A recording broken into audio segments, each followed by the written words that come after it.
আমরা দেখব Ohm's law কিভাবে সঠিকভাবে লিখতে হয়। ওহমস ল ফিজিক্সের এবং ইলেকট্রিক্যাল ইঞ্জিনিয়ারিংয়ের one of the most important equation এবং এটি খুব সহজ একটা equation. I equals to V over R, যেখানে মাত্র 3টি কোয়ান্টিটি আছে। তো আমরা জানি যে চার্জ সবসময় উচ্চ বিভব থেকে নিম্ন বিভব স্থানের দিকে ফ্লো করে, অর্থাৎ হাই ভোল্টেজ পয়েন্ট থেকে চার্জ সবসময় লো ভোল্টেজ পয়েন্টের দিকে ফ্লো করে। একটা ব্যাটারি, একটা রোধ যদি আমরা নেই এবং সেই রোধের দুই প্রান্তে যদি আমরা একটা ব্যাটারি কানেক্ট করি, তাহলে আমরা দেখব যে রোধের যে প্রান্তে উচ্চ বিভবটা কানেক্টেড আছে, উচ্চ বিভব প্রান্তটা, সেই প্রান্ত থেকে চার্জটা নিম্ন বিভব কানেক্টেড প্রান্তের দিকে ফ্লো করবে।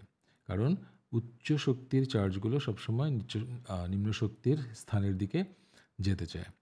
প্রতি সেকেন্ডে কতগুলো চার্জ ফ্লো করবে সেটা নির্ভর করবে কতটুকু বিভব পার্থক্য আছে, অর্থাৎ তাদের মধ্যে শক্তির পার্থক্য কতটুকু। চার্জগুলোর শক্তির পার্থক্য যত বেশি হবে তত চার্জগুলো বেশি ফ্লো করবে বা কারেন্টের পরিমাণটা বেশি হবে। তো সেখান থেকে আমরা লিখতে পারি I is proportional to V, অর্থাৎ কারেন্টের পরিমাণটা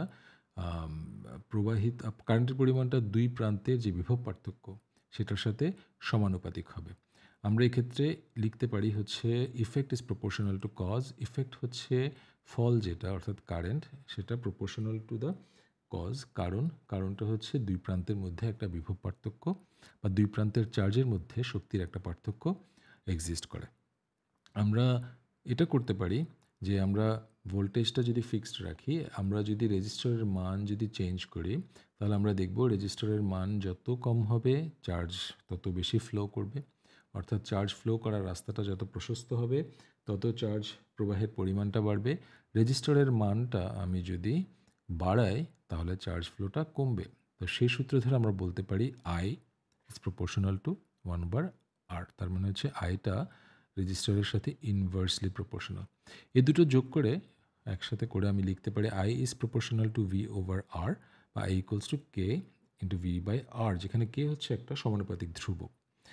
আমরা আই এর মান এবং ভি এর মান অলরেডি আমরা আমাদের ডেফিনিশন দেয়া আছে, যেখানে আই এর মান হচ্ছে কুলম্ব পার সেকেন্ড এবং ভি এর মান হচ্ছে 1 কুলম্ব চার্জকে যদি আমরা কোনো একটা পয়েন্টে আনতে 1 জুল কাজ করতে হয়, তাকে আমরা বলছি 1 ভোল্ট। কিন্তু আর এর মানটা এখনও দেয়া নেই, আর এর মানটা ডিফাইন করা নাই। সো আমরা আর এর মানটা এমনভাবে সেট করতে পারি যাতে করে আমরা কে এর মানটা 1 ধরি। তো সেক্ষেত্রে আমাদের ইকুয়েশনটা সিম্পলিফাই হয়, সেটা হয় I equals to V by R, এবং সেটাই হচ্ছে আমাদের Ohm's law.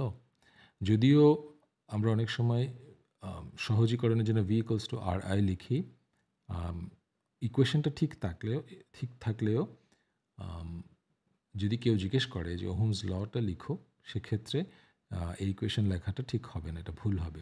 Actual Ohm's law হবে I equals to V over R. ওই প্রিভিয়াস যেটা দেখিয়েছি যে effect should be proportional to the cause. আমরা পাওয়ারের ক্ষেত্রে দেখেছি যে P equals to V I. তো সেক্ষেত্রে আমি যদি ওহমস লটা ইউজ করি, আমি সেখানে পাওয়ারেরও আরও দু একটা এক্সপ্রেশন আমরা নিয়ে আসতে পারি, যেখানে P equals to V squared over R অথবা equals to I squared times R. তো আশা করছি ওহমস ল লিখতে আর ভুল হবে না, বা ওহমস লটা আমরা আসলে পুরোপুরি বুঝতে পেরেছি।